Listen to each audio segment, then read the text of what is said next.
Llevaron a comer y pues tampoco en tu contexto, pues, existe el comer en un restaurante, ¿no? Y entonces yo veo el restaurante y nos dan de comer y terminamos y de repente veo que hay dinero en las mesas.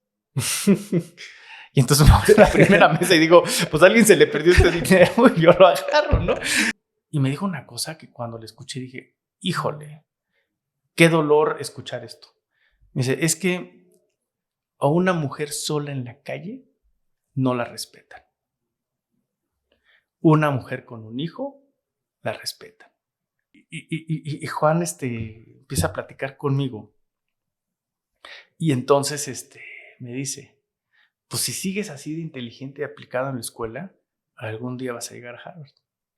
Y entonces dice ella, sí, sigue así, vas a llegar a Harvard.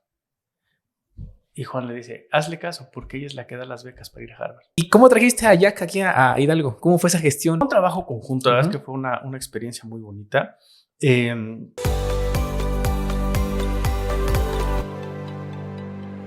Sean bienvenidos a un nuevo episodio de su podcast Series de Grandeza con Freud Quintana. Hoy me encuentro con un invitado muy especial, una persona que creo que tiene una historia muy, muy bonita, muy impresionante, la cual admiro y por eso es algo que voy a disfrutar mucho. Maestro José Luis, ¿cómo está? Gracias por aceptar la invitación. Encantado de tenerlo aquí.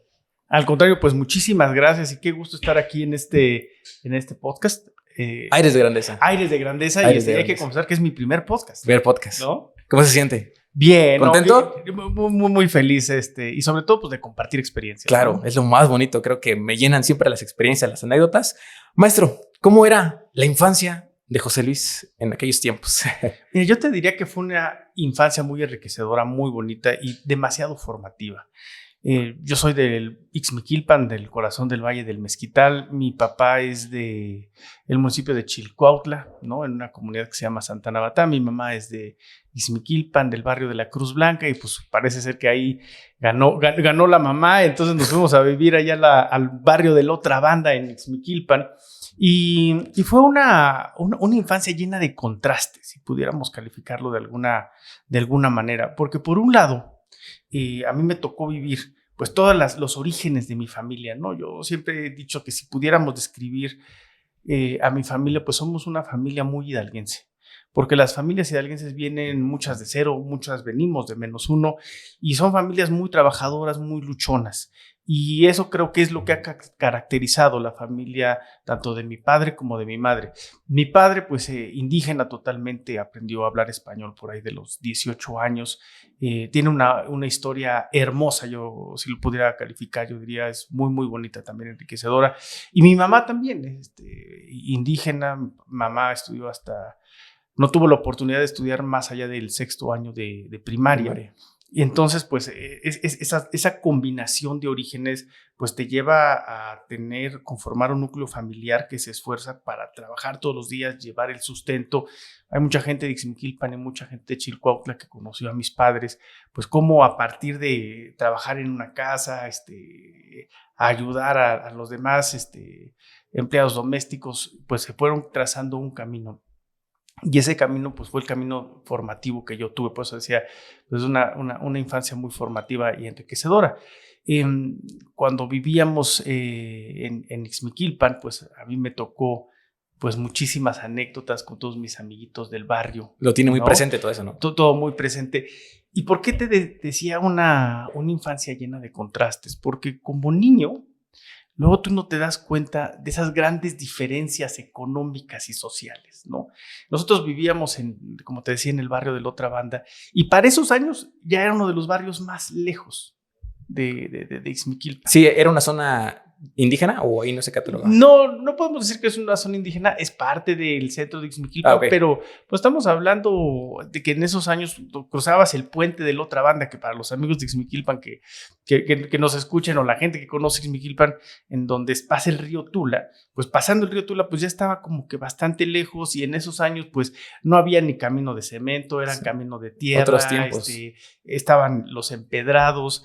Pues era como ya las afueras, ¿no? En donde no vivía la gente económicamente favorecida, si quisiéramos ponerle un calificativo, sí. ¿No? Entonces, yo recuerdo, por ejemplo, mucho un día que mis papás dijeron, pues vamos a celebrar tu cumpleaños.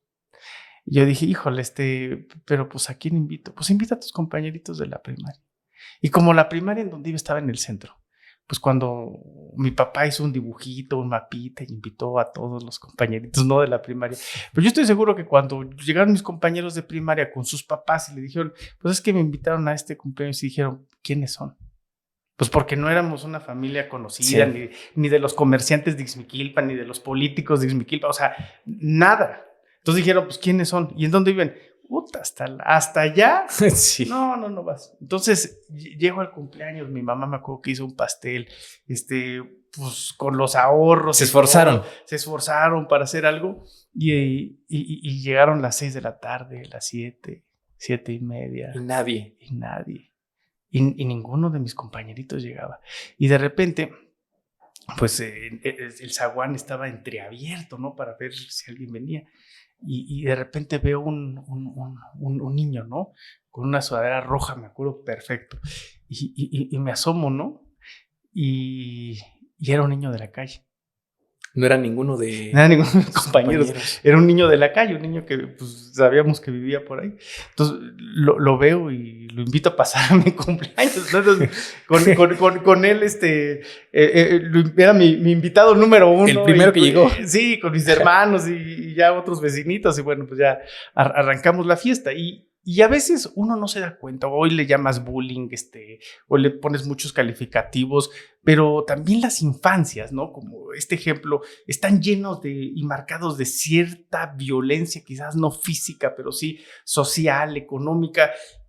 Y yo viendo en retrospectiva, cuando analizo este hecho de mi vida, digo, a ver, pues era una vida de contrastes dentro de su contexto, porque dentro de su contexto, pues en la gente de Ixmiquilpan, los que tenían sus negocios, las ferreterías, el mercado, pues era un estatus social por allá y nosotros pues, teníamos un estatus social por acá y no se mezclan y no conviven y tú como niño de repente lo sientes, pero también como niño te das cuenta de las oportunidades. Yo era un niño sumamente inquieto. Cuando yo estaba en segundo y tercero de primaria, pues yo veía todo lo que nos enseñaban los profesores y lo hacía rápido las tareas y mi interés era más bien convivir con mis compañeritos, mis amigos del barrio. ¿Y por qué convivía con mis amigos del barrio? Pues porque yo era el niño de los mandados. Yo era el niño que agarraba y le tocaba la puerta a la vecina y le decía, oiga, ¿no quiere que le vaya a tirar su basura? Oiga, no quiere que yo le vaya a comprar sus tortillas, o yo ya sabía, por ejemplo, los fines de semana en la tarde, de que pues muchas familias pues se iban a ver el fútbol y todo, entonces yo iba y le tocaba a todos los vecinos, oiga, quiere que le traiga unas cervezas de la tienda, quiere que le traiga unas cosas, entonces yo era el mandadero de todo el barrio. ¿Pero lo hacías para ganarte unos pesos? Lo hacía para ganarme una lana, claro que sí. Lo hacía para ganarme una lana, entonces la escuela pasaba como un segundo plano, y de repente me aburría en extremo la escuela, porque yo acababa todo, es más, yo creo que hasta tercero o cuarto de primaria yo no estudié nunca para un examen, porque decía, pues, ¿para qué estudio si ya con la tarea me lo sé? Pero llegó un momento en donde ya de manera quizás un poquito más consciente de la infancia, por ahí de tercero o cuarto año de primaria, de repente me doy cuenta que existen estos factores de discriminación, ¿no? En donde a tus compañeritos que pues son los niños bien, sí. El hijo del presidente municipal, el hijo del diputado, el dueño de la tienda ahí del centro, pues son los que tratan bien. Y creo que muchos que hemos estado en esta dinámica te das cuenta, ¿no? Y los que no, pues hasta te sientan atrás, como que no te pelan. Te excluyen un poquito. Te excluyen totalmente en un poquito. Y yo recuerdo mucho que decía, a ver, ¿por qué los tratan bien? O sea, ¿qué tienen ellos que no tenga yo? Y entonces me di cuenta y dije, pues es que a ellos sí les está yendo mejor en la escuela. Y dije, a ver, pero pues no es tan difícil para que a mí me vaya bien en la escuela. Entonces dije, a ver, de ahora en adelante vamos a sacar puros 10, ¿no? Y ya de manera muy consciente me siento, empiezo a ponerle un poquito, tampoco crees que me mataba en la escuela. Y de repente salté a ser el niño de 10 por ahí de cuarto año. Eso fue de que primaria. Ajá, ahí empecé a darme cuenta del valor de la educación, del valor del esfuerzo, del valor del estudio, que tú puedes estar muy bien en tu barrio, con tus compañeros, te ganas unos pesitos para tus cosas, pero después de ahí saltas con aplicarte en la escuela. Y entonces, pues ya pasé a ser el niño de la escolta, el consentido de los profesores. ¿Ahí seguías en qué grado? Entre cuarto, quinto de pero primaria. ¿Estabas muy chavo para entender ese proceso? O esa... Algo que de repente se nos olvida es que a veces pensamos que los niños no se dan cuenta de muchas cosas. Yo creo que si hacemos ese examen de conciencia nosotros mismos y nos podemos a pensar, ¿qué me hizo feliz cuando estaba en quinto año de primaria, en tercero, en cuarto? ¿Qué me dolió cuando yo estaba en tercero y cuarto? Nos vamos a dar cuenta que hubo sucesos que nos dejaron huella. Y ya depende mucho de nosotros o de la conducción que tuvimos del contexto social o de nuestros padres, cómo encauzamos todo esto. Mis padres no, en esos años no eran así de, ay, es que ahora tienes que regresarme con 10. No, o sea, en gran medida fue porque me di cuenta que era una palanca para dar un pasito más adelante, para que tuviera cierto trato diferente, para que te trataran con respeto, para que tus compañeros dijeran, ay, y de hecho, pues mis compañeros luego se dieron cuenta, porque pues era el cuate que preguntaba algo a la maestra y siempre le respondía. Sí cambió ese proceso después completamente, ¿no? Se cambió completamente. Me acuerdo mucho en quinto año de primaria, yo decía, ¿por qué hacen las multiplicaciones y las divisiones tan largas y los puedes hacer agrupando por, ¿no? Decenas, centenas, y hacía la operación. Y yo agarraba y hacía mis operaciones y la maestra se enojaba. Me dice, es que copiaste. Le digo, no, hasta que un día, imagínense nada más la duda que tenía la maestra de quinto de primaria, que agarró y me dijo, a ver, tú no me estás copiando, alguien le estás copiando, y me pone una multiplicación, creo así, grandotota en el pizarrón, y de volar. Y me dice, hazla, y cuando nada más hago como 2, 3 números y le pongo, la maestra se quedó así como que, ¿qué le digo? ¿No? Sí, o sea. Y esa es otra también enseñanza para los profesores y los niños. O sea, no hagamos que nuestros niños traten de aprender como nosotros creemos que se tienen que aprender. No es así. O sea, no es así, porque los niños tienen una imaginación y pueden echar a andar, pues ahora sí que la neurona de una manera muy diferente a la que nosotros lo hacemos. Y ahí radica el avance, ahí radica la ciencia, ahí radica la creatividad, ahí radica muchísimas cosas. Pero bueno, ese es parte de otra anécdota, quizás que hablemos del sistema educativo, ¿no? También es muy interesante ese tema que... No, es interesantísimo. Pero regresando al tema de la infancia, cuando me doy cuenta de estos equilibrios y me doy cuenta de muchas cosas que se pueden hacer, a partir de ahí yo empiezo como a cuestionarme muchas cosas, ¿no? Por ejemplo, ¿qué tanto puedes descubrir? ¿Qué tanto puedes hacer? A mí me encantaba estar en la biblioteca de Ixmiquilpan, leer. Cuando descubrí las enciclopedias, pues hoy en día el equivalente al Google, no, hombre, sí. O sea, Eras muy feliz en eso. Era muy feliz y me gustó mucho empezar a meterme más en mis trabajos. Recuerdo que, por ejemplo, los libros de la SEP, cuando te los daban, pues yo me los chutaba todos, ¿no? Y no me los chutaba por obligación, o sea, me los chutaba porque me encantaba el conocer un poquito más, porque pues te empieza a generar esa estructura de pensamiento para entender los problemas. Y eso no estaba divorciado de estar en la calle jugando. O sea, yo era un niño que se la vivía en la calle porque hacía mis mandados, me llevaba de 10 con mis compañeritos, íbamos a jugar fútbol a los pastales en el río. Yo siempre fui un niño que quise mucho tener una mascota. Entonces, un día, llego de la escuela y veo en el zaguán de mi puerta un perro de la calle, ¿no? Un perro café. Y entonces me grita mi mamá, no vayas a dejar entrar ese perro, ¿no? Y yo, ¿por qué no? Y ya se me queda viendo el perrito de ahí, ¿no? Y ya me meto, cierro el zaguán y me dice, es que ese perro vino siguiendo a tu hermana, andaba ahí en el centro y se le pegó, y aquí no quiero animales y no sé qué. Y yo, ay, pobre perro. Te lo quedaste. Entonces acabamos de comer y que me roba unas tortillas, ¿no? Y que vaya y le doy unas tortillas, ¿no? Y el perro bien agradecido, estaba cachorrito. Era de esos corrientitos, o así como tirándole a pastor alemán, pero bien corrientito, ¿no? Sí, una cruza. Una cruza, ¿no? Y después, pues el perro se quedó. Y no se iba, y 6 de la tarde, no sé. Y pues ya salí con mis compañeritos ahí, y el perro se me pegó, y regresé, y el perro se me pegó. Y sí le dije, mamá, oye, mamá, pues el perro no se va. No, pero es que ¿cómo va a ser? Yo lo cuido, tú no te preocupes. No, ¿y quién le va a dar de comer? No te preocupes, yo veo cómo mantengo al perro. Sí. Pero estamos hablando que iba como en cuarto, quinto de primaria. Entonces, pues ya me hice el perro.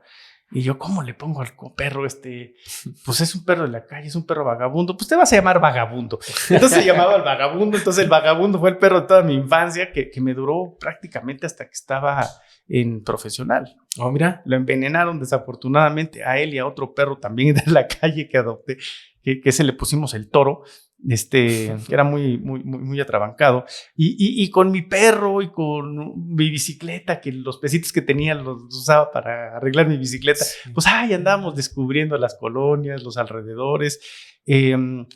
También parte de esa dinámica muy bonita de barrio, tenía unos vecinos que sembraban jitomate, cebolla. ¿Te ibas con ellos? Lechuga.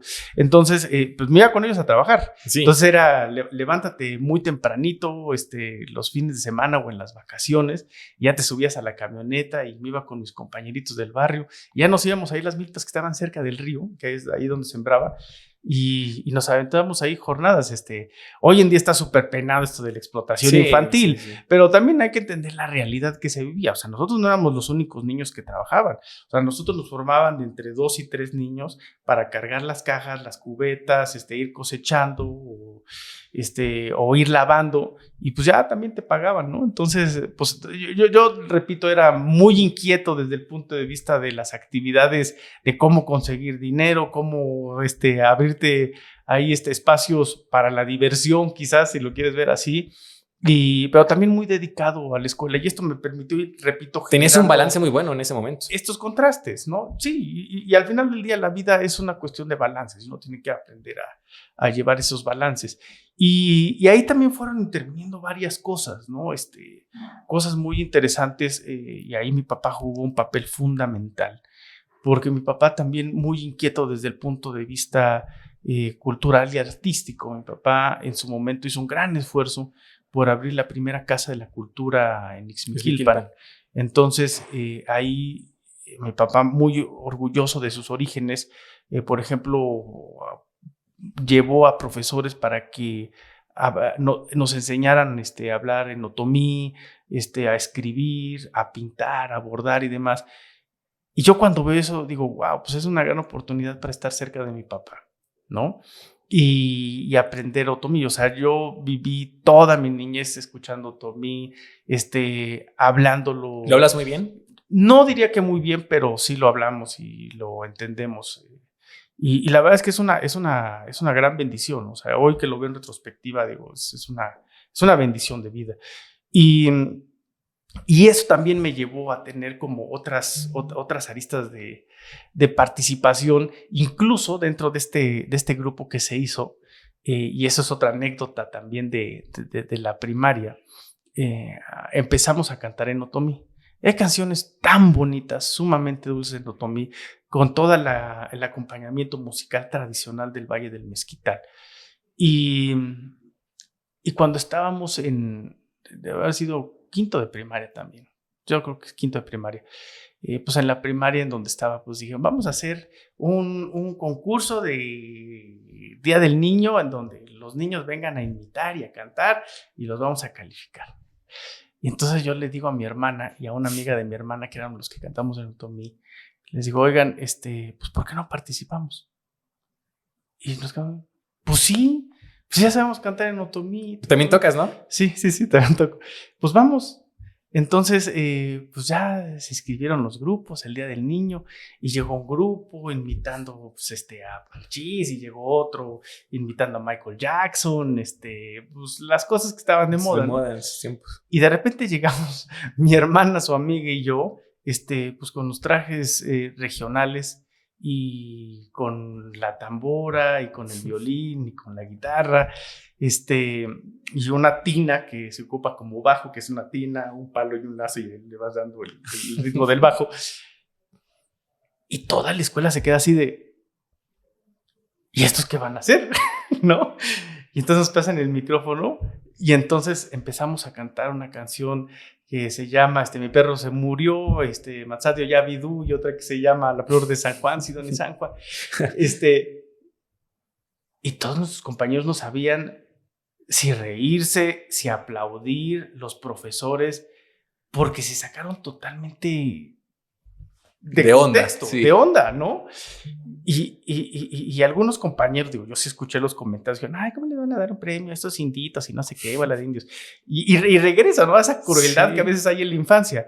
Y yo decía, pero ¿por qué? Digo, en mi contexto este es algo normal, en mi contexto muy común. Es algo común, en mi contexto es algo que te debe de llenar de orgullo. ¿Por qué los demás te discriminan, no? Y entonces, pues ya llega el momento de la premiación y nos dan el tercer lugar. El primer lugar se lo dieron a un compañerito que imitó a Michael Jackson, me acuerdo perfecto. Y entonces yo me quedé pensando en, ¿qué está mal? ¿No? O sea, ¿por qué si nosotros hicimos toda una pieza con música cantada y todo? Un esfuerzo que está mal. Y entonces te das cuenta y regresas de nuevo a este mundo de contrastes. Y yo en lo personal sí llegué un poquito desmoralizado, ¿no? Y le platiqué a mis papás y todo. Y pasó algo muy bonito, porque yo creo que no transcurrió más de 1 o 2 semanas en donde alguien que nos había escuchado dijo, oigan, esta es una pieza única. ¿Por qué no los invitamos a que vayan a cantar junto con un grupo de danza, que la danza del Isle, que ahora ya cada vez se ha hecho más popular, en ese entonces no era tan popular, y nos invitaron a hacer ese espectáculo, ese show para transmitir la cultura hidalguense en las 16 delegaciones entonces en la Ciudad de México. Y yo sí me quedé así de que, sentiste que llegó el premio, ¿no? O sea, yo sentí, a ver, aquí no todo es malo, o sea, sino también hay un reconocimiento. Y ese pequeño salir de Ixmiquilpan, salir de Hidalgo bajo un contexto como ese, también me abrió el mundo de una manera muy, muy particular, porque yo nunca me había quedado en un hotel, por ejemplo. Entonces, era la primera vez que salías. La primera vez que salí, me quedaba en un hotel. Entonces, como nos pagaban el hospedaje, y no creas que era 5 estrellas o por si no, eran hotelitos bastante regulares. Lo que alcanzaba, lo que te pagaba la delegación. Y decía, wow, pues está más bonito que en mi casa, ¿no? Y luego, pues nos llevaron a comer, y esa es una anécdota que la otra le estaba contando a mi esposa, estábamos muertos de la risa. Nos llevaron a comer, y pues tampoco en tu contexto, pues, existe el comer en un restaurante, ¿no? Y entonces yo veo el restaurante, y nos dan de comer, y terminamos, y de repente veo que hay dinero en las mesas. Y entonces me voy a la primera mesa y digo, pues a alguien se le perdió este dinero y yo lo agarro, ¿no? Y después me dice, me agarra el señor, niño, deja por favor ese dinero. Yo, pero es que no tiene nada. Dice, no, es que esas son propinas, son para los meseros. Y yo, entonces dije, hay algo que se llama propina. Pero son de esas cosas que a veces nosotros avanzamos en automático, pero en el contexto de un niño, y de un niño con tanto hambre. De hacer cosas, pues te marcan, ¿no? Y ese es otro ejemplo, ¿no? Sí, o sea, de estos contrastes, hasta que ya avanzamos 5º, 6º de primaria. La verdad es que tuve la suerte de tener también profesores espectaculares, ¿no? Sí, agradeces esa parte también. No, yo se los reconozco y se los agradezco. También otros profesores bastante regulares, sí, es ¿no? como todo. Es como todo. Y cuando es el salto, ¿no? Entre la primaria y la secundaria, para mí fue una cosa espectacular, porque desde el punto de vista de enseñanza, vamos a poner primero la enseñanza, la secundaria te da un montón de herramientas, y empezó esa dinámica de los concursos de las secundarias técnicas, ¿no? Ir a participar. Y yo pues bien matado, ¿no? El primer año creo que fui a español, el segundo año, creo que tercero y segundo año fui a historia, porque siempre me ha gustado mucho la historia.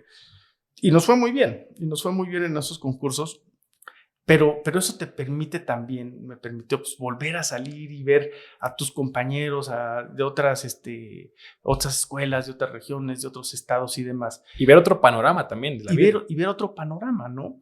Y también ganarte el reconocimiento de tus compañeros.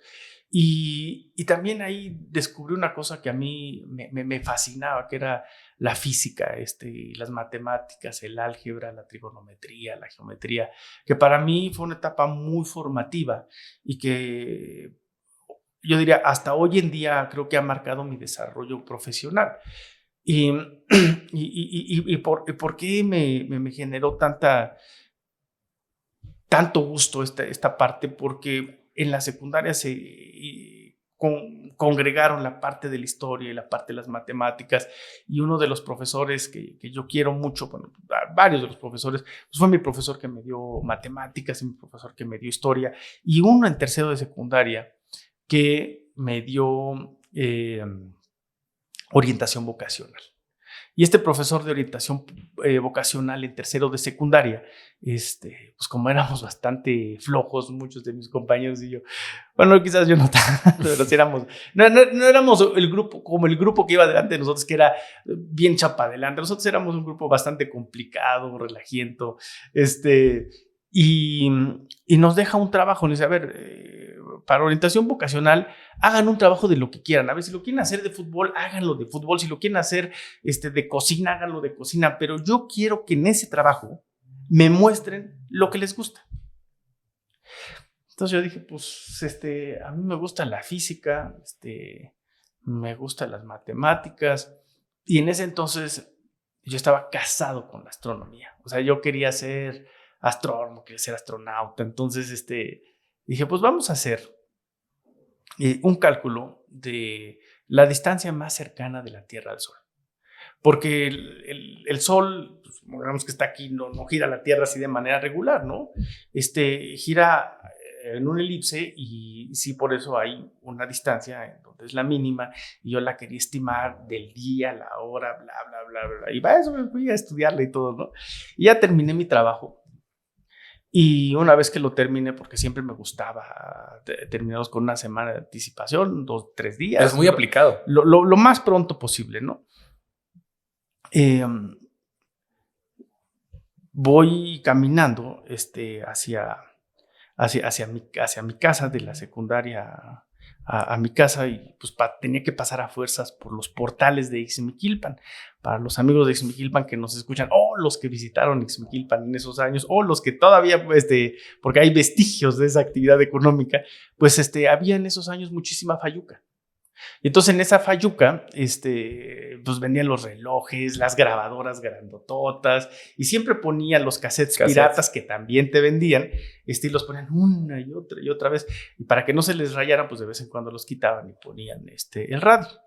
Y Radio Mezquital, pues era la estación 96.5, pasaba pues todos los programas y se enlazaba de vez en cuando en cadena nacional. Y en ese día, en ese momento, Radio Mezquital se enlaza con un mensaje del presidente, en donde el presidente dice: estamos atravesando una crisis muy grande, tenemos todos que hacer un esfuerzo. Era la época de los pactos, todo el mundo hacía pactos, y tenemos que apretarnos el cinturón, ¿no? Los empresarios, los obreros, el gobierno, para poderlos sacar adelante. Yo me imagino que debe haber sido una de las tantas firmas de los pactos para contener la inflación y demás. Y entonces, en ese momento, pues como que no me cayó el 20 y dejé de ver la fayuca que siempre me gustaba ver, y ya me fui caminando. Y en ese transcurso, me acuerdo perfecto que estaba caminando ya para subir el puente ahí de la otra banda, y cuando iba subiendo el puente, me quedo pensando en, a ver, pues el presidente dice que nos apretemos el cinturón. ¿De dónde nos vamos a apretar el cinturón? O sea, gente como mi familia, imposible. Gente como mis tíos, que la rutina de todas las semanas era: el domingo duérmete temprano porque el lunes te tienes que levantar a las 3 de la mañana, para irte a parar a la orilla de la carretera, que a mí me tocaba. O sea, yo me levantaba los domingos a las 3 de la mañana, mi papá me subía en la canastilla de la bicicleta, lo iba a dejar allá en la Huasteca para que se fuera a trabajar a México, y yo me regresaba a esa hora en la bicicleta a mi casa para terminar de dormir otro rato y ya irme a las 7 de la mañana a la escuela, ¿no? Y dices, a ver, te levantas a las 3 de la mañana para que tomes el camión, y llegues a las 7 de la mañana, a las 5 de la mañana a México, y luego de ahí llegues a dejar tus cosas, te vas al trabajo en donde es a las 7, 8 de la mañana, y te avientas toda tu jornada sales a las 6 de la tarde, tomas otro camión o tomas al metro para irte a los cinturones de la zona metropolitana, porque ahí vas a dormir. O sea, te echas otras 2-3 horas de camión o de metro, porque pues, no te alcanza para pagar una renta pues, por donde trabajas, ¿no?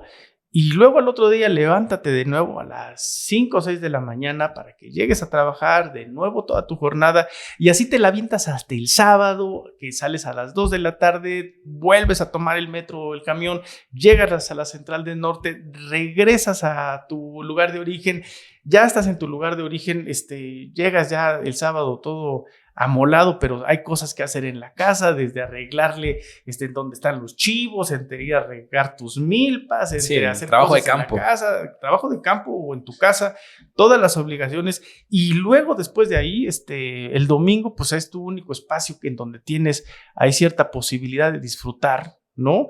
La familia y te vas a jugar fútbol o la convivencia familiar, muchos de los boleros pues, agarraban ahí la jarra con las cervezas, porque era su única distracción. Y después de ahí te vas a dormir temprano, porque el día siguiente tienes que estar a las 3 de la mañana allá arriba. Entonces, a ver, pues ¿de dónde se van a apretar el cinturón? Imposible. Es imposible. O sea, ¿qué les quitas? Les quitas las cervezas, los haces trabajar más. ¿Qué haces? Entonces, en ese momento, yo me quedé pensando, pues a ver, el presidente, ¿quién sabe en qué país vive? O sea, aquí hay un problema de fondo. ¿Qué presidente era en esos tiempos? ¿Te acuerdas? Debió haber sido Carlos Salinas de Gortari. Carlos Salinas. ¿No? Entonces dije, no, a ver, esto está mal. Y me fui pensando, eso todo el camino hasta llegar a mi casa, y digo, a ver, no, el tema es que tú no le puedes pedir a un pobre, a alguien que vive en pobreza, pues que se apriete el cinturón. Pero después la pregunta lógica que seguía era, bueno, entonces, ¿por qué somos pobres? ¿No? Entonces dije, híjole, pues eres pobre porque no trabajas. Pues si la gente aquí trabaja un chingo, pues ¿cómo es que es pobre, no? Todos los días, ¿no? Se esfuerza todos los días, entonces ¿por qué es pobre, no? Eres pobre porque tienes mala suerte, eres pobre porque Dios te castigó, eres pobre ¿por qué? ¿No? Buscabas el por qué, pero no sabes por qué. Claro, o sea, y pues yo tenía cierta construcción lógica, pero pues no era suficiente. Entonces me voy a la biblioteca, empiezo a buscar pobreza, y cuando ves la palabra pobreza, pues vienen como 20 hojas sobre pobreza, ¿no? Y me las chuto todas, y desde las explicaciones sociológicas hasta que llegas a una que es la parte económica. Y cuando empiezo a leer la parte económica, dije, ay, ¿qué es esto de economía? Y que me voy al tomo de la E a buscar economía. Y cuando empiezo a ver la parte de economía, digo, wow, esto está padrísimo. Te latió. Porque es una parte en donde es historias matemáticas y responde preguntas trascendentales. Entonces agarré mi trabajo de física y matemáticas, de orientación vocacional, lo guardé. Dije, no, a ver, creo que está más interesante responder por qué somos pobres. El sol ya no importa. El sol puede esperar. El sol ha estado ahí todo el tiempo, ¿no? Entonces dije, vamos a respondernos a la pregunta ¿por qué somos pobres? ¿Y por qué somos pobres en Hidalgo? Y entonces ese fue mi trabajo, y en ese momento dije, yo quiero ser economista. Ahí nació esas ganas. Ahí nació esas ganas, y claramente cuando llegué y les dije a mis papás, quiero ser economista, me dijeron, ¿qué? Hasta mi profesor de orientación vocacional, que era egresado de economía, economista por la UNAM, me dijo, híjole, no, pues es que tú vas muy bien, tú tienes buenas calificaciones, ¿por qué no mejor estudias ingeniería civil? Y yo, y la verdad es que gran profesor, yo lo quiero muchísimo, me llevó a un amigo de él que era ingeniero civil para que platicara conmigo. Entonces, pues dijo, no, a ver, la ingeniería civil tiene un gran mérito, es una gran carrera, pero a mí ya no. A mí me apasiona el entender esto. Y cuando vienes de un mundo de contrastes, tratando de hacer una recapitulación de que ves cómo todo eso te va marcando, dices, híjole, la sociedad no puede tener tantos contrastes. La vida no puede estar llena de contrastes. ¿Por qué? Porque los contrastes lastiman a la sociedad. Así de sencillo, sí, ¿no? Y así de básico ese principio. Y a partir de ahí, pues dije, vamos a estudiar economía. Y vámonos para adelante. Oye, pero desde que me comentas de los 5 años hasta esa etapa, pues querías estudiar varias cosas. O sea, te fue latiendo varias cosas, pero hasta que descubriste que lo tuyo era la economía. Así es. Pero lo descubriste porque querías entender cuál era el sentido de la pobreza, ¿no? O por qué éramos pobres. Así es. Y ese trabajo todavía debe estar por ahí. Sí. El otro día justamente estaba con mi esposa, mi mamá, allá en Ixmiquilpan, y encontré uno de los trabajos padrísimos que hice cuando estaba en la carrera, ¿no? Que fue un análisis costo-beneficio para una planta de tratamiento de aguas residuales en Hidalgo. Que en ese entonces todavía ni se discutía la planta de tratamiento que tenemos ahorita, ¿no? Y mi mamá, la verdad es que ha hecho una gran labor de tratar de, no, estos son los apuntes de los niños, y ahí estaba viendo, pues por ahí debe de andar ese trabajo.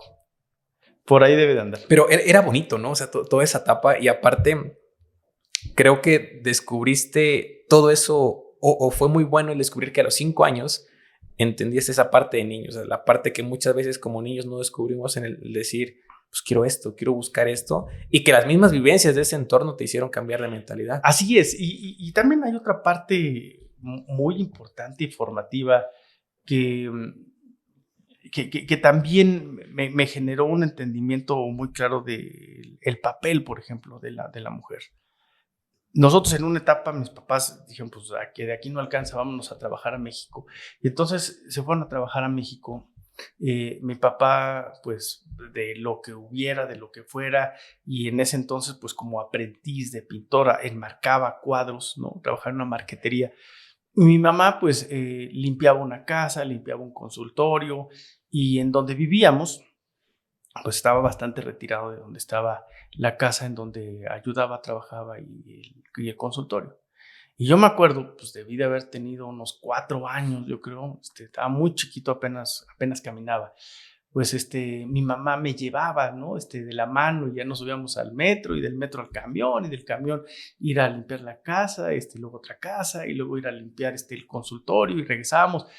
Y yo me acuerdo muchísimo y son de los primeros recuerdos que tengo de mi infancia, cómo yo me le recostaba en las piernas a mi mamá cuando íbamos en el metro o en el camión, del cansancio, ¿no? Y lloraba porque pues ya no podía, pero pues llegábamos ya súper tarde, y ahí me iba jalando, ¿no? Hasta la casa. Y un día yo le preguntaba a mi mamá, que por qué me llevaba a mí, ¿no? Yo tengo una hermana mayor, pero mi hermana se quedaba en la casa. Y me dijo una cosa que cuando le escuché dije, híjole, qué dolor escuchar esto. Me dice, es que a una mujer sola en la calle no la respetan. Una mujer con un hijo la respetan. Te marco. Dije, madres. Sí. O sea, qué duro, o sea, qué cosa tan mal tenemos como sociedad como para llegar a ese punto. Y toda esa etapa, o sea, cosas como esas, cosas como cuando llegábamos a la casa de sus patrones, ¿no? Yo me quedaba viendo, ¿no? Y decía, wow, pues está padrísima esta casa, y los hijos de los patrones tienen juguetes, y ay, cómo quisiera tener esos juguetes, ¿no? Y te van marcando, ¿no? Pero yo creo que depende mucho de la filosofía que te inculquen tus padres para que eso no lo dejes como un resentimiento, y al contrario lo hagas como una cuestión superación, podemos decir, constructiva, ¿no? Y también la relación entre madre, hijo, hay una anécdota que el otro día yo le contaba a mi esposa, a Yaret. Le decía, es que yo siempre he sido muy goloso. Siempre me ha encantado comer y comer rico, y por eso aprendí a cocinar. Pero una vez, eso me causó un dolor muy grande, y fue de las cosas que dije, no lo vuelvo a hacer. En los consultorios que limpiaba mi mamá, pues nos prestaron un cuarto de azotea, y vivíamos ahí en el cuarto de azotea, ¿no? Entonces le dicen, oye Martina, pues fíjate que vamos a tener un convivio con toda la gente, que los pacientes y los doctores, ojalá nos pudieras ayudar a hacer un pastel. Entonces, pues mi mamá ya hace un pastel, le pone mermelada, betún, y lo mete al refrigerador. Y pues yo llego como niño, abro el refrigerador y veo un pastel. Y yo digo, ay, qué rico, qué hijo, quiero un pedacito de pastel. Entonces ahí poniéndole todo el ingenio. ¿Cómo le robo un pedacito de pastel? Que se dé cuenta mi mamá. Entonces, pues del medio, luego, de aquí atrás luego cachito, pero ya me lo comía. Ay, quiero otro pedacito. Bueno, otro pedacito y otro pedacito. Y pues ya, lo dejé ahí. Cuando llega mi mamá, abre el refrigerador, ve el pastel, todo pellizcado. No. Se quería morir, porque ya lo tenía que bajar. Se puso a llorar de la impotencia de mi mamá. Tanto así. Se puso a llorar. Y yo cuando la vi, o sea, mi mamá no tuvo ni con qué para regañarme. O sea, yo me pongo hoy en día en el papel de mi mamá y de haber dicho, híjole, ¿cómo puedes regañar a un niño por hacer esto, no? Entonces, en su desesperación, vi cómo volteó el pastel, le cortó cachitos de la parte de en medio, se los pegó en los lugares en donde yo le había pellizcado, le puso betún y ya lo bajó, no. Pero ese día comprendí una cosa que para mí ha sido muy importante en la vida, ¿no? Tienes que hacer equipo con tus papás, tienes que hacer equipo con tu familia, tienes que entender en dónde están todos esos límites, porque si tú como niño o tú como joven no entiendes los esfuerzos que está haciendo tu familia para sacar a todo el núcleo, pues estás remando en contra y basta, diría, antinatura, ¿no? Y eso se da pues hasta en las manadas, ¿no? Sí. O sea, las manadas y la manada va todos para un lado, todos se protegen. ¿Por qué tiene que haber jaloneos al interior de la manada? Yo de repente cuando veo a niños o jóvenes que le hacen berrinches a sus papás, y es que esto no, y es que esto, el otro, híjole, lo primero que pienso es, ojalá algún día se pongan en el papel de los papás, ¿no? Una pieza muy importante. Sí, es una pieza empatía, comprensión, y también los papás, ¿no? Comunicarle a los hijos, a ver, la vida no está nada fácil. Sí. La vida es dura y la vida tenemos que sumar todos y tenemos que hacer cosas. Y yo creo que en la medida en que nosotros como sociedad podamos transmitirle a nuestros hijos, a nuestros vecinos, a nuestros alumnos, lo que cuestan las cosas, ¿no? No entendemos esa parte. A veces como se nos hijos. olvida. Sí. Pero, a ver, ni como hijos, a veces ni como empresarios, Sí. ni como ciudadanos, El ni valor, como ¿no? políticos, el valor de construir las cosas. Y eso es algo importantísimo para poder tener cohesión y hacer equipo. ¿Crees, ya saliendo un poquito más del tema, crees que eso te impulsó a estar en la vida pública?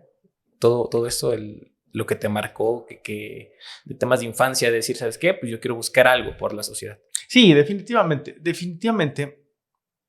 Y hubo ahí un parteaguas muy importante.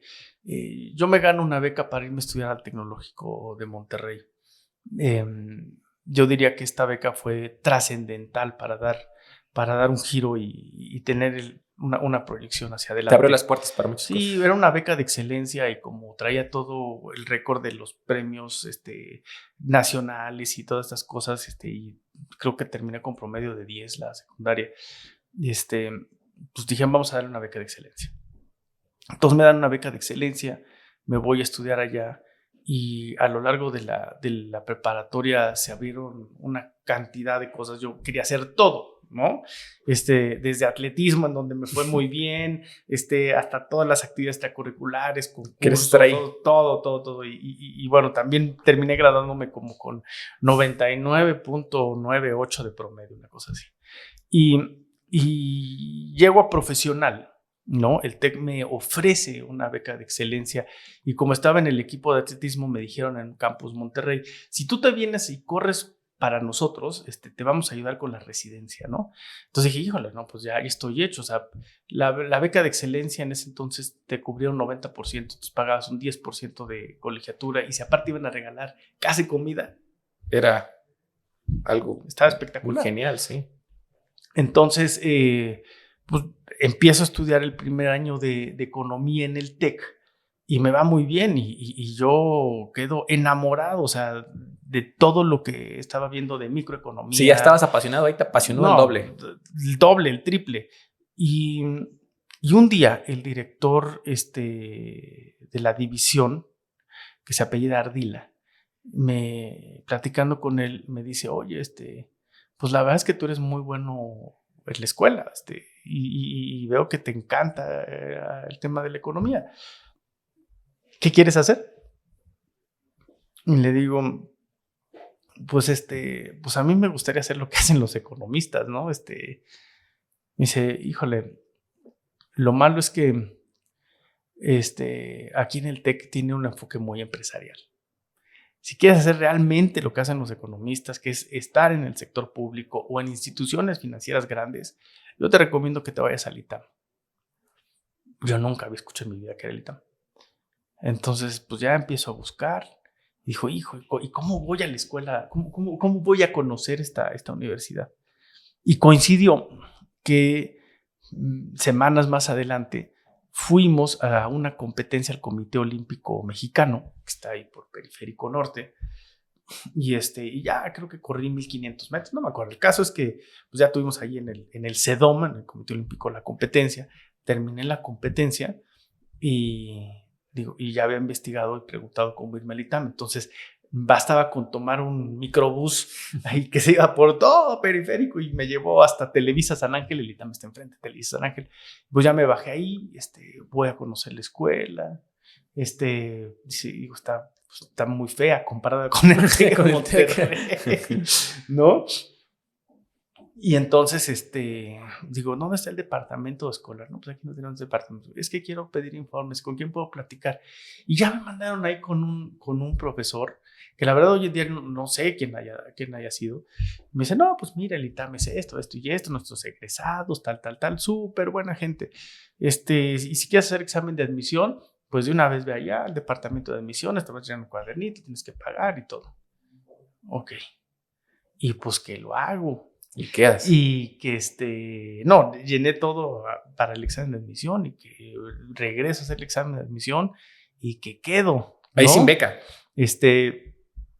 Arrancamos en ese momento el proceso de admisión y después tenías que meter todos tus papeles, ¿no? Y yo dije, a ver, pues yo vengo con las mejores calificaciones, todo perfecto, y me dicen, bueno, pues sí te vamos a dar una beca, pero te vamos a dar una beca no del 100% ni del 90%, te vamos a dar una beca, no me acuerdo, creo que como del 50, 40%, por ahí así. Y eso conforme vayas avanzando te la podemos ir aumentando. Y yo dije, no, pero ¿por qué? No, pues porque aquí las calificaciones, si allá son 10, aquí son 8, ¿no? Y tienes que arrancar de cero. Dije, no puede ser. Y para eso ya cuando me aceptaron, ya le había dicho al TEC de Monterrey que ya no iba a ir a Monterrey. Les dijiste que ya está ahí. Dije que ya está ahí. Y entonces dije, madres, ¿y ahora qué hago? Mi beca. O sea, no tan solo me cambio de escuela, ¿no? Me están mandando a volar con todo lo que había estudiado, sino además, pues, ¿cómo le voy a hacer para pagarme? Sí, los gastos. Los gastos, ¿no? Entonces, pues sí, realmente estaba en un problema mayor, ¿no? Ya cuando lo hablé con mis papás así como que, ay, Dios mío. ¿Qué hiciste? ¿Qué hiciste, no? Pero pues yo estaba convencido de que ahí era donde tenía que estar. Entonces, pues ya ahí consiguieron que me quedara en un cuarto, pues, prácticamente en la azotea de uno de sus compadres que vivían en México, que vivían casi hasta la salida a Cuernavaca. Bueno, pues por lo menos ya techo ya tenía. Ya tenías. Y ya había que completar el resto. Y ya pues pasa el primer semestre y casi ya entrando el segundo semestre, pues para ello tengo unas diferencias enormes con mi papá. Ya lo contaremos en otra historia. Y entonces mi papá me dice, pues arréglatelas como puedas, ¿no? Y en esa arréglatelas como puedas, pues significa, pues mantente, sí, ¿no? Va solo ya. Va solo. Y yo dije, híjole, ¿y ahora cómo le hago? ¿No? Mi mamá, yo la veía totalmente angustiada, Quería apoyarte, pero no quería sabía cómo. apoyarte y no sabía cómo. Y entonces, pues, ese fin de semana que pasó todo eso, regreso a Ixmiquilpan y voy a ver a uno de mis mejores amigos, que actualmente todavía sigue siendo uno de mis mejores amigos, que se llama Juan.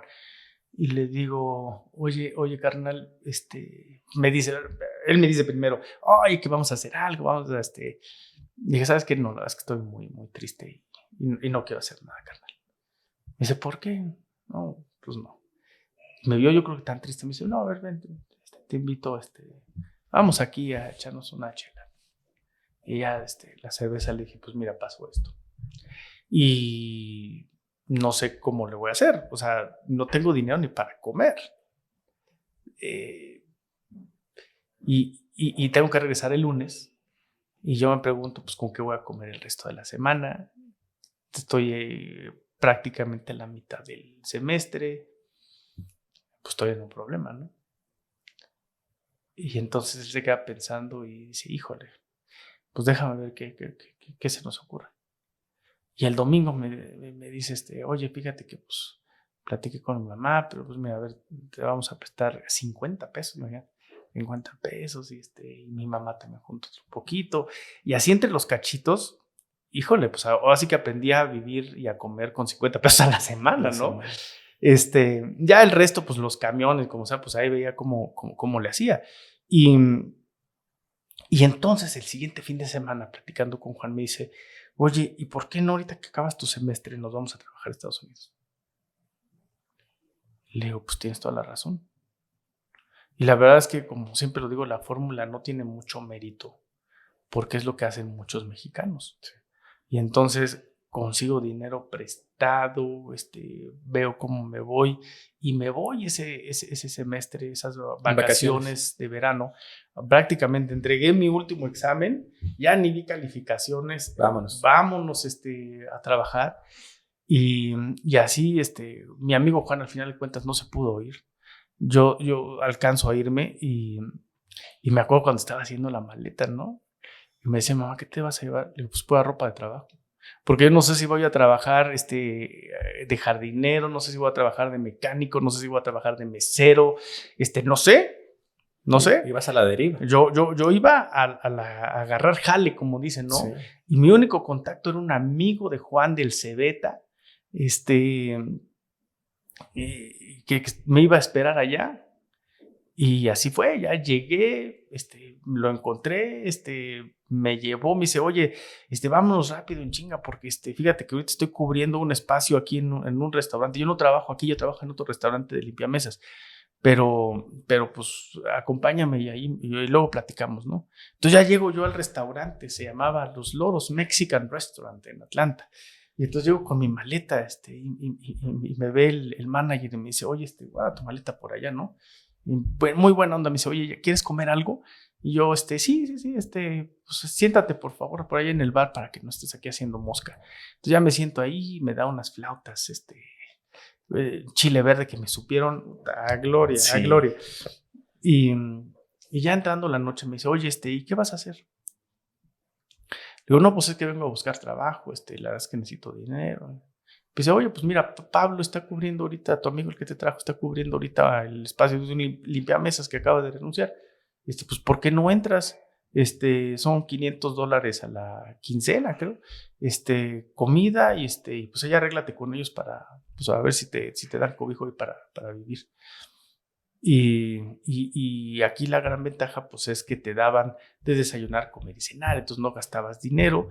Pues te ibas con tus compañeros a dormir ahí, que vivíamos como 9 cuates en un departamento. Todos apretados. Todos en el piso. todos en el piso ahí dormidos. Y como tenían alfombra, pues ya nada más ponías una cobija y una almohada y te dormías, te levantabas, te bañabas y te ibas. Y así éramos todos, o sea, todos por igual. Entonces empiezo a trabajar en ese verano ahí, que fue una experiencia extremadamente formativa. Desde el punto de vista personal, desde el punto de vista profesional, desde el punto de vista de contexto. Y bueno, para mí fue una bendición el haber estado ahí. Porque no tan solo pude conseguir dinero, o sea, cada dólar que ganaba lo atesoraba. Hay una historia muy bonita, la verdad es que de vida, diría yo. Porque un día tuve mi día libre y uno de los meseros me pregunta cuando regreso, oye, ¿qué hiciste en tu día libre? No, pues fui a caminar ahí por el centro y la verdad es que está muy padre y entré al hard rock, ¿no? Que estaba de moda en esos tiempos. Y la verdad es que vi una chamarra que me encantó. Y me dice, ¿por qué no se la compraste? Le digo, no manches, costaba $100. ¿Cómo la voy a comprar? Pues, a ver, yo no tengo dinero, yo vengo aquí a juntar dinero para mi escuela, ¿no? Sí. No me la puedo comprar. Y se me queda viendo y me dice, mira, yo te he visto trabajar, eres un güey bien dedicado, eres un güey muy chingón, le estás echando ganas. Dice, no todo el mundo viene aquí para pagarse la escuela, pero no vas a volver a tener 20 años. O sea, ni 20 tenía en ese entonces.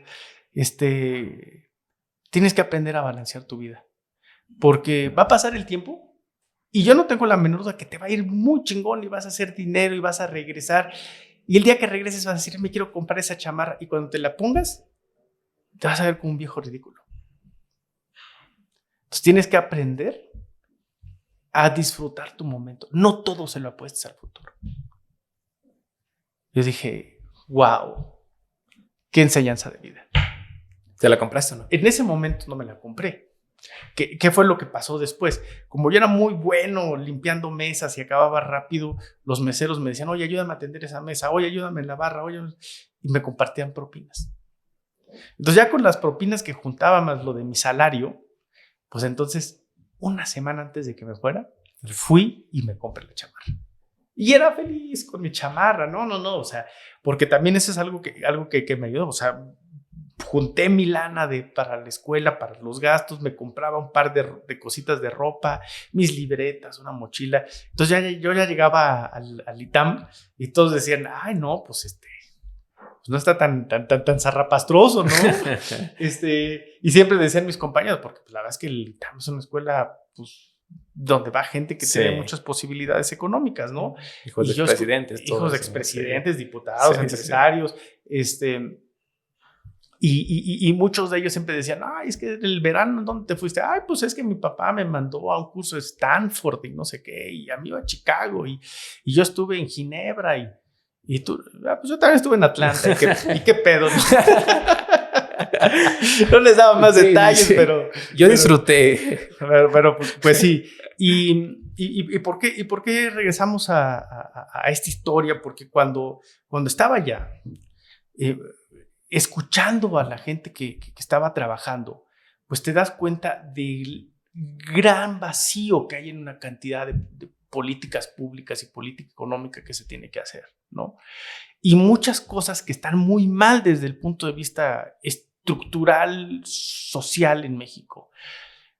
Una de las primeras cosas que me dice uno de los cocineros, que eran unos verdaderos hijos del mal, me dicen, a ver, pues aquí todos somos iguales, ¿eh?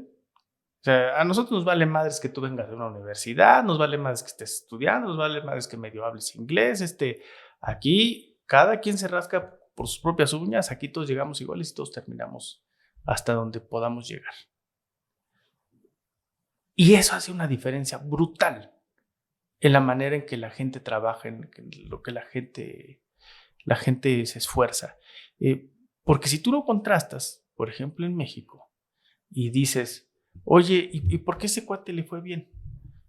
Ah, pues porque es que ese cuate es el amigo de, el hijo de, es el junior, no sé qué. Entonces la gente dice, a ver, ¿para qué me esfuerzo, no?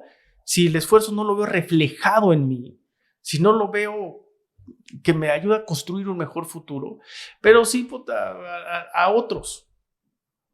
Y eso llámale corrupción, eso llámale tráfico de influencias, eso llámale como quieras.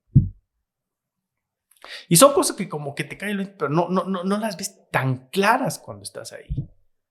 Y por eso es bien importante la libre competencia, el no tener monopolios, o sea, cosas que teóricamente las lees y dices, pues sí, no debe haber monopolios. Pero eso es necesario que se desarrolle en una sociedad y en un país. O sea, y no estás hablando nada más de cuestiones de monopolios económicos, o sea, monopolios sociales, monopolios políticos, monopolios del conocimiento, monopolios de todo tipo, o sea, que van generando todas esas barreras de crecimiento en la sociedad, ¿no? Y como esa, un montón de cosas que vas entendiendo, por ejemplo, de las cosas que son totalmente ausentes, cuando yo de repente escucho a funcionarios o gente que habla sobre la política exterior y de migrantes, ¿no? A ver, tú cuando llegas, y si hay alguien que ha trabajado en Estados Unidos, seguramente lo sabe, o lo ha vivido, piden tu identificación. Y pues hay todo un mercado negro de sacar identificaciones falsas. Y entonces ya te dan tu cheque y en tu cheque te descuentan impuestos y te descuentan un montón de cosas. ¿Y ese dinero en dónde está? ¿No? Llega la pregunta. Estamos hablando de 5 gentes que están trabajando allá. Millones. ¿No? Millones. Y algo que también perdemos de perspectiva es que nosotros estamos formando gente en México, gente en otros países que van y esa fuerza de trabajo genera toda la productividad allá y cuando terminas lo regresas y el costo de la atención médica por las lesiones y demás, por el desgaste físico del trabajo, ¿quién lo cubre? A ver, a mí me encantaría y ojalá tenga tiempo para hacer este ejercicio. De repente dices, ay, recibimos 20,000 millones de dólares en remesas. A ver, vamos a hacer una contabilidad clara de lo que gana el país con el tema de los migrantes. Vamos a ponerlo. Vamos a ver cuánto recibe, cuánto nos costó el capital humano de la gente que se va, cuánto nos va a costar en atención subsecuente, cuánto eso va a representar en pensiones y demás. A ver, los números no son tan alegres como de repente pensamos. Eso sí, nos genera una enorme oportunidad para salir adelante, sí. Pero como país y como sociedad son de los temas que tenemos que discutir con el vecino de enfrente, con los Estados Unidos. A ver, Estados Unidos, nosotros estamos dando mano de obra, productividad, capacidad, crecimiento y demás. El salario no es todo lo que se tiene que retribuir a la gente, y mucho menos al país. Pero bueno, tenemos que tener gente en esas posiciones para que eleve el nivel de discusión, sí, ¿no? Y que las ayudas y el tema de la política migrante no nada más se queden, vamos, el apoyo. No. Necesitamos una discusión a nivel país de esos niveles. Y muy a fondo. Y muy a fondo. O sea, y allá es cuando dices, híjole, sí requerimos perfiles muy entones y un perfil con toda la capacidad para sentarse en el Capitolio de los Estados Unidos y decirles, señores congresistas de Estados Unidos, dejemos de hacernos tontos. Esta es la contabilidad y hasta te traes a los mejores institutos de análisis económico del mundo para que no digan es que lo fabricaste. Vamos entrándole a hacer números, ¿no? Los números no mienten, dicen. Los números no mienten, ¿no? Pero ese es el tipo de cosas que ya que estás metido ahí y que experimentas la realidad, ¿no? En carne propia de lo que es la vida de nuestros connacionales allá en Estados Unidos, pues es donde dices, a ver, hay que hacer algo, ¿no? Y no lo hacemos, desafortunadamente. Las agendas de política exterior luego se traen en otras cosas. Que sí, que no tienen importancia. ¿Y cómo es que llegas a Harvard? ¿Cómo es estudiar en Harvard? Que es un tema también que me interesa mucho. Esa es una historia, la verdad es que muy padre, porque yo no tenía manera de saber que era Harvard hasta después. Y regresamos a la época de la primaria, ¿no? Como te decía, yo vendía chicles, donas con mis vecinitos. Tenía unos vecinos que su mamá pues se las ingeniaba para sacarla, entonces hacía donas y hacía empanadas y hacía pan y mandaba a todos los hijos, los 6 hijos que tenía a vender al mercado. Y yo los acompañaba, entonces me daba mi canasta y ya iba a vender donas y cosas así. Y entonces, pues conozco, ¿no? A una pareja, pues de gringos que andaba allá, ¿no? Y la esposa me empieza a preguntar cosas de historia y de matemáticas y todo. Entonces como que se quedó así de... Qué raro, ¿no? Un niño, ¿no? Y entonces le dice a su esposo, dice, oye Juan, mira, este niño es bien inteligente, ¿no? Así como un caso raro, ¿no? Casi como... y Juan empieza a platicar conmigo. Y entonces me dice, pues si sigues así de inteligente y aplicado en la escuela, algún día vas a llegar a Harvard.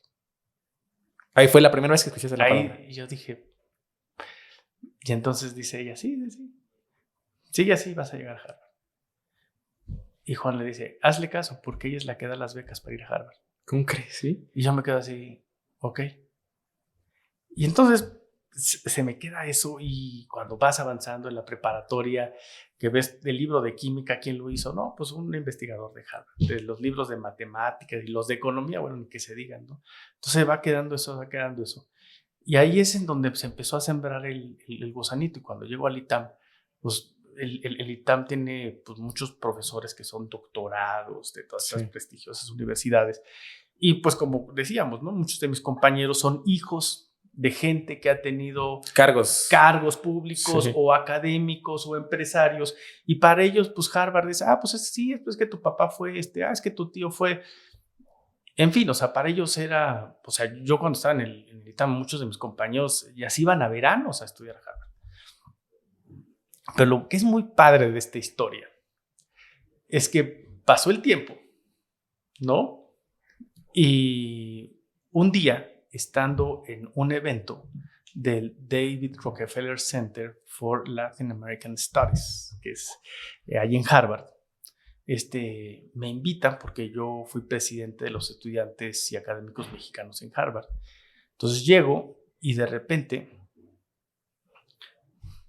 veo el nombre de la persona, el mío, y ese señor que había conocido muchos años atrás, que le había seguido la huella y sabía quién era, lo vuelvo a encontrar frente a frente.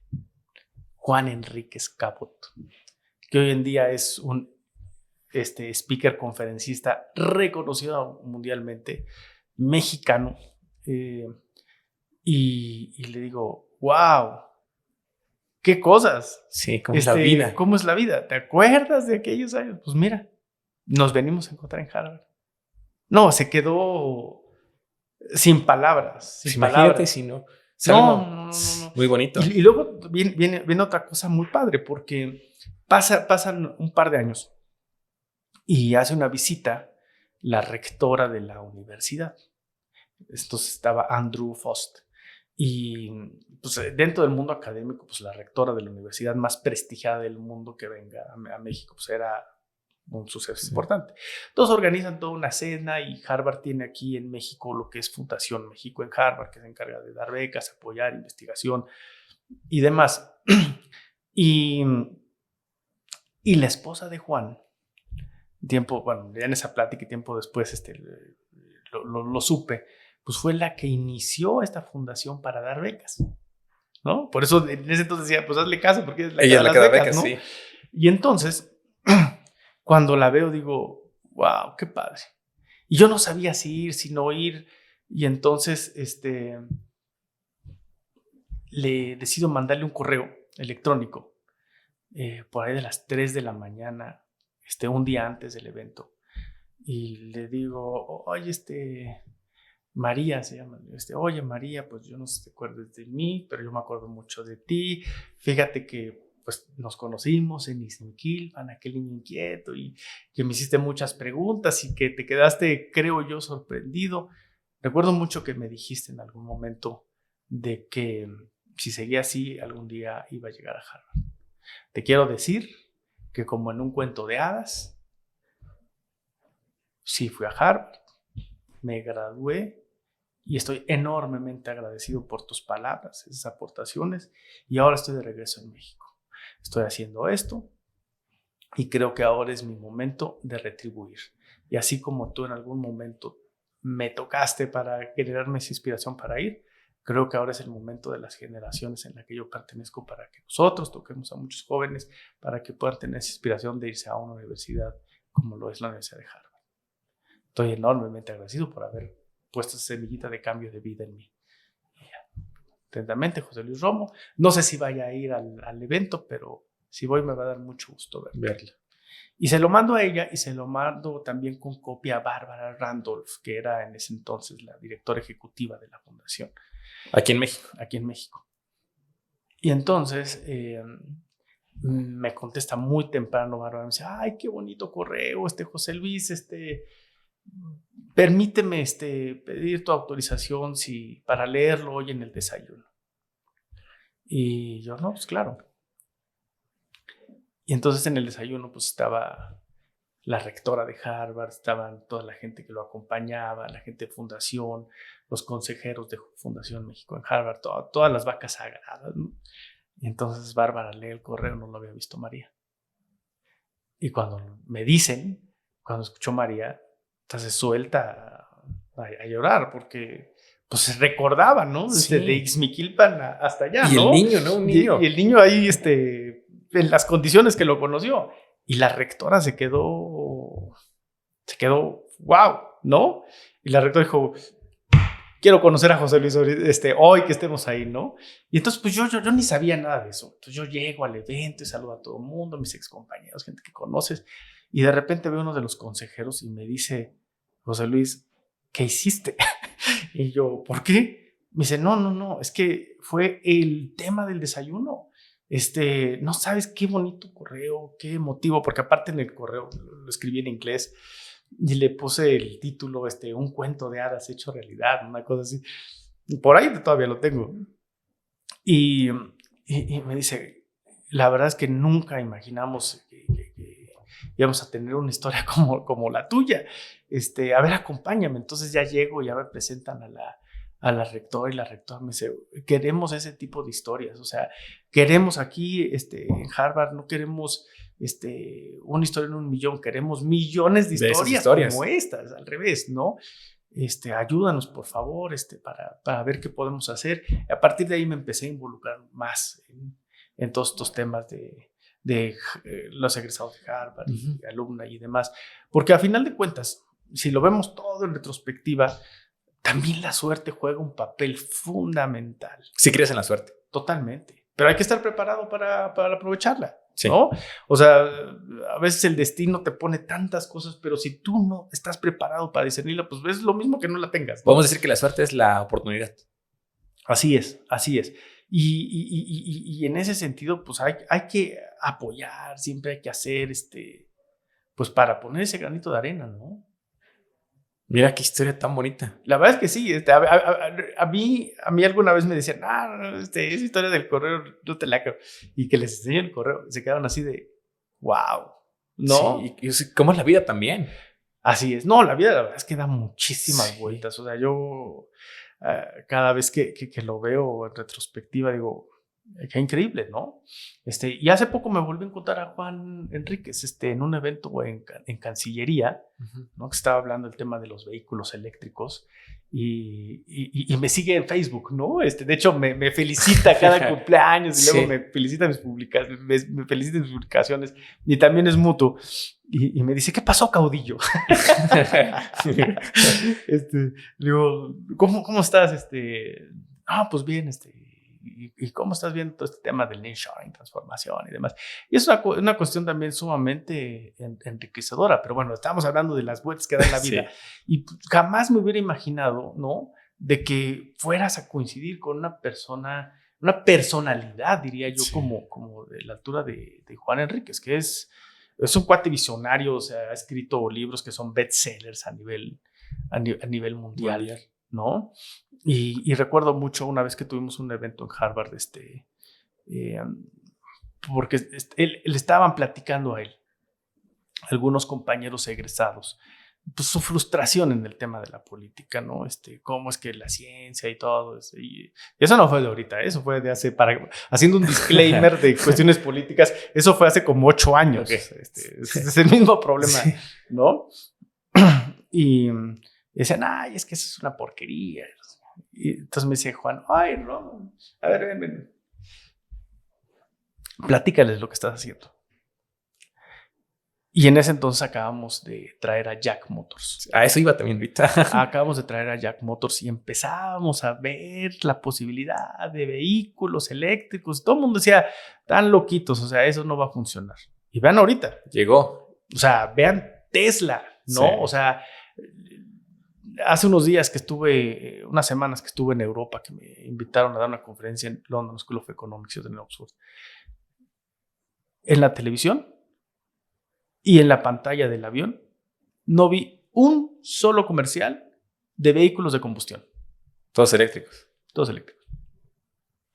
Y bueno, entonces me decía Juan, a ver, platícales lo que está haciendo. Entonces ya les empiezo a platicar, mira, a ver, estamos construyendo esto porque queremos hacer vehículos eléctricos aquí en Hidalgo, tal, ¿no? No, pero es que en el tema tan limitada la política y no sé qué. Dije, a ver, yo les voy a compartir mi visión de la política. Mi visión de la política es que es una de las cosas más complejas que pueden existir en el mundo. Porque hay cuestiones racionales, como en la ciencia, pero también hay cuestiones que no ves, que no son racionales. Y tienes que navegar con todo esto. Pero no puedes decir que la política y el servicio público es una porquería. Porque es como si nosotros dijéramos que la medicina es una porquería porque no ha encontrado una cura para el cáncer. ¿No? Similar. A ver, alguien que no conozca nada de medicina y que le dijeran, es que han invertido miles de millones en la lucha contra el cáncer y llevamos tantas décadas tratando de resolver el problema, pues alguien que no sepa va a decir, pues son tontos o se están haciendo tontos, ¿no? Entonces, cuando tú te metes y das cuenta que es un tema sumamente complejo, ¿no? Pues es algo muy parecido en la política. La política es como, digo, no es que sea el cáncer, ¿no? Pero en cuanto a la complejidad, ¿no? Sí. Son cosas muy complejas de trabajar. ¿Y cuál es la respuesta? ¿Qué es lo que tienes que hacer? Pues sí, retomando el ejemplo del cáncer, pues dices, tengo que llevarme a los mejores científicos, tengo que llevarme a las mejores mentes, tengo que ponerle los recursos necesarios. Y es lo mismo en la política. Y es lo mismo en la política, ¿no? Pero si en el tema del cáncer, pues a puro gañán que no quiere hacer nada, pues a ver, nunca vas a llegar a nada. Y lo mismo es en la política. Entonces le dije, a ver, el tema aquí es cómo subimos el nivel de discusión, ¿no? Así como tú buscas subir el nivel de discusión en la ciencia, tienes que también buscar cómo subir el nivel de discusión en la política, ¿no? Entonces Juan se quedó así de, ya ven, por eso por eso lo traje. Y después, o sea, ¿y cómo trajiste a Jack aquí a Hidalgo? ¿Cómo fue esa gestión? ¿Cómo lograste poder hacer todo esto? Fue un trabajo conjunto, la verdad es que fue una experiencia muy bonita. GM Motors, ¿no?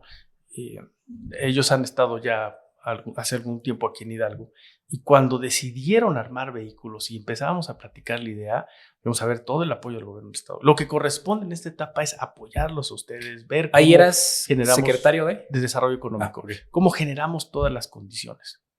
Y después empezamos a platicar con ellos, y ellos ya traían esa visión de ir un poquito más adelante del futuro. Entonces hicimos una visita a China, ¿no? Para ver qué se necesita para crear todas las condiciones. Y yo me quedé sorprendido porque, de acuerdo a nuestros entonces análisis que teníamos, la diferencia entre un vehículo eléctrico y un vehículo convencional andaba como un 50%. Cuando estábamos en la planta con los ingenieros, les dije, oigan, ¿cuánto es la diferencia entre un vehículo convencional y un eléctrico? Toda. Oye, pero creemos que es como, no es toda. 90% si quieres. ¿Cómo? Sí, porque a ver, no puedes hablar de los mismos amortiguadores, los mismos frenos, cuando son cosas totalmente distintas, ¿no? Entonces, ahí yo me quedo con... ¿Fuiste a China a la planta de Jack? A la planta de Jack, ¿no? Hay una planta que se llama NIO, que es los que hacen los vehículos eléctricos. Y Jack hoy en día, entonces estaba discutiendo una alianza con Volkswagen para el tema de vehículos eléctricos, que hoy en día ya está avanzando.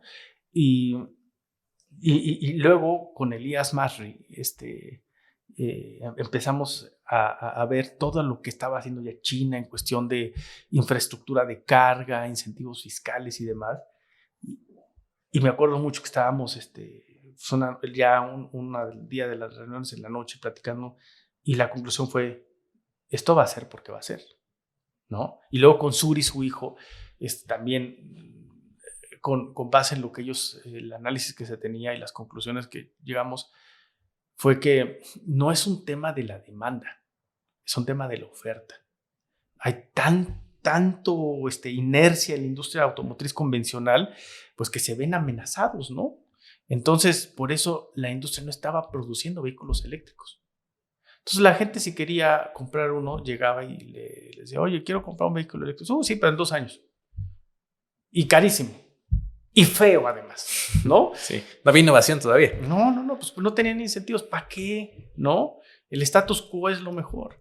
Pero de repente se empiezan a dar cuenta que China, con todo el volumen que tiene de mercado y con toda la infraestructura, pues en algún momento, cuando agarráramos, dirían los gringos, ese tipping point, ¿no? Pues iba a dar una transformación rapidísima. Y esa transformación brutal es lo que estamos viendo en los últimos 2 años para acá, post pandemia hacia acá. A ver, el mercado de los vehículos, ya a todos lados estamos viendo vehículos eléctricos. Entonces, ahora sí ya todo el mundo se puso las pilas. ¿Cómo le vamos a hacer? Es que el tema de las baterías, el tema de los semiconductores, el tema del nearshoring. Ahorita está todo el mundo. Sí, hay un tema de discusión. Un tema de discusión. Nos va a alcanzar el litio, nos va a alcanzar el litio, el hidrógeno, sube, baja, estira, afloja. Sí. Pero Hidalgo puso un paso antes, ¿no? Ahorita el 75% de los vehículos eléctricos que se venden en el país, se producen en Ciudad Sagún. Aquí. 75%, ¿no? Y tienen muchísimas ventajas. La verdad es que es muy inteligente la estrategia que se adoptó. Porque a diferencia, por ejemplo, de un Tesla, ¿no? Si un Tesla te lo chocan, ¿no? Pues tienes que esperar a que la refacción venga, no sé qué. A ver, pues aquí como hicieron un híbrido, por decirlo de alguna manera, de los convencionales con los eléctricos, pues choca, a ver, pues es el mismo, ¿no? Hacemos los cambios y los tienes en circulación, ¿no? Entonces, son de esos pasos que tienes que dar también agigantados, si pudiéramos calificarlos de esa manera. ¿Sí te sientes orgulloso de esa parte de decir, estuve en esa etapa de traer a una empresa? Sí, claro. A ver, sí. Yo cerré esa etapa muy contento. O sea, fueron en 3 años más de 60 mil millones de pesos. Sí, porque yo leía las notas, ¿no? Y te veía ahí que estabas dando... En 3 años. Sí. ¿No? Ahora la pregunta es, pues, ¿qué falta, no? ¿Qué sigue? ¿Qué sigue? Ahorita México y el mundo está viviendo una coyuntura muy importante que no se tenía hace 6 años. Hoy en día las empresas se quieren salir de donde están y buscar nuevas locaciones. Hace 6 años no lo teníamos. Es más, hace 6 años que teníamos una política proteccionista de Trump en donde decía, me voy a chingar a las empresas que se vayan a otro lado. Y todas para Estados Unidos, ¿no? Sí. Entonces te quedas, híjole, ¿y de dónde atraigo? ¿No? Un China también con un juego sumamente complejo, ¿no? Y ahorita es todo lo contrario. ¿A dónde nos instalamos? Entonces, si no, hay que aprovechar esa oportunidad. O sea, si en 3 años se jalaron 60 mil, yo no veo por qué en 3 años no se puedan jalar 120 mil, 140 igual estuviste mil, cuando 150 mil. Cuando fue Grupo Modelo, ¿no? Así es. Ahí también fue lo mismo, similar. A mí me tocó llevar toda la negociación de Grupo Modelo. Es una experiencia muy bonita y he tenido la oportunidad de dar clases, ¿no? Una de las clases que di fue en la UPMH y era, la primera clase era formulación de proyectos y la segunda fue de liderazgo, ¿no? Y la de formulación de proyectos y liderazgo siempre les digo, a ver, aquí hay elementos muy importantes que ustedes tienen que conocer y que regularmente es lo que menos les enseñan, ¿no? Uno de ellos es negociación. ¿Y qué herramientas tienes para aprender a negociar? ¿No? Dije, teoría de juegos es una de ellas. Y les ponía el caso de Modelo, que eso nos puede ocupar una media hora más, que fue muy interesante cómo cuando estábamos en la reunión de la negociación era el típico de, ay, es que el Estado me da tanto. ¿Tú qué me das? Y es que el otro me da, ¿tú qué me das? Y de repente dije, no, pues a ver, aquí estamos cayendo en el típico patrón que se puede modelar con teoría de juegos y así tenemos que cerrarlo. Pero eso lo dejamos para otro episodio. Sí. Y así se cerró. Y se logró. Hoy tenemos en esas gestiones a Jack y a Grupo Modelo aquí en Hidalgo. Entre otras. ¿Por mencionar? Sí, por ejemplo, una que fue icónica, que nadie la creía, fue el tema de los parques solares. También estuviste en esa gestión. Así es, el parque de Nopala, que después lo grillaron muchísimo, pero pues fue por cuestiones políticas. Porque la lógica es muy, muy clara. O sea, ¿cómo puedes darle ingresos a la gente en donde no tiene agua, en donde las tierras son estériles, en donde no hay nada, que pueden cosechar? Y así surgió en una mesa de trabajo con mi equipo. Pues dijimos, pues que cosechen el sol.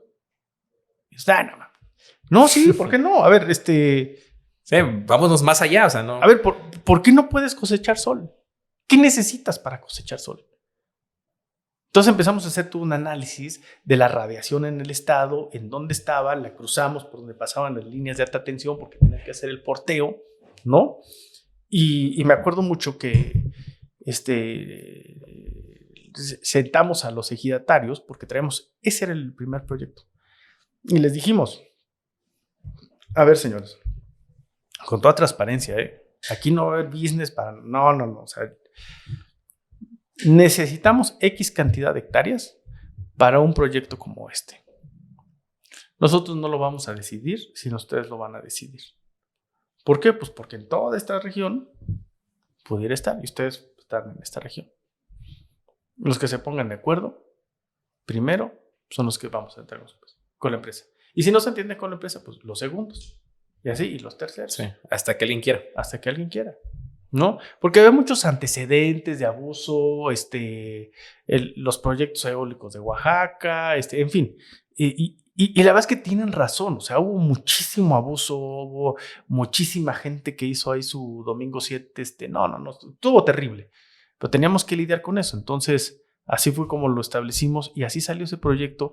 Y salieron otros proyectos más, que ya no alcancé dentro de esta gestión a inaugurarlos y más. Sí. Por ejemplo, toda la zona del altiplano, entre Hidalgo y Tlaxcala, ahí se generaron cerca de 800 hectáreas de parques fotovoltaicos. Sí. De hecho, vas por la autopista y se ven muy notorios. Así es. Todo eso fue lo que en su momento se trabajó y se quedó ahí. Y son de los antecedentes muy importantes que se quedan en el estado, porque hoy las empresas de alta tecnología que están buscando espacios por el famosísimo llevado y traído nearshoring, una de las cosas que te piden son energías limpias. Ya como base estricta. ¿No? Entonces, pues si tienes un estado en donde tienes esa capacidad, ¿no? Pues es muy diferente acá decirles, híjole, sí, pero espérame unos 3 años. En lo que instalo esto, ¿no? En lo que instalo esto, etcétera, etcétera, ¿no? Entonces, es ir construyendo, ¿no? En su momento siempre me preguntaban, ay, es que la administración, a ver, cada quien pone un escalón para que el que siga avance. Así lo tenemos que ver. Siempre. ¿No? Siempre. Así es en la ciencia, por ejemplo. ¿No? ¿Cómo avanza la ciencia? Pues alguien descubrió Newton, ¿no? Newton, la fuerza, la gravedad, y puso ahí. Después llegó Einstein y dijo, eso es cierto bajo determinadas circunstancias, pero no es cierto bajo esto, la teoría de la relatividad. Y alguien más va a llegar y va a decir, bueno, Einstein está incompleto, es esto, ¿no? Sí. Así es, y así tenemos que entender, las evoluciones así son, ¿no? Es un proceso y una etapa. Sí, y a veces se nos olvida de que las cosas tienen que evolucionar, la gente tiene que evolucionar, las sociedades tienen que evolucionar. Si no, a ver, es como el agua. Tú puedes tener esta agua, ¿no? Transparente, la tomas, sabrosa, todo. Pero si tú la dejas aquí, sin mover, se pudre. Se pudre, aun cuando ella está en el mejor de los estados. Y es lo mismo en la política, es lo mismo en la economía, es lo mismo en la sociedad. Si esto no lo mueve, si esto no evoluciona, incluso a las personas. Hay un estancamiento y ahí se acabas. Estanca, te pudres, ¿no? Sí. Creo que faltó mucho en el tema de lo vamos a dejar para otro episodio, que es el tema de la negociación con Grupo Modelo.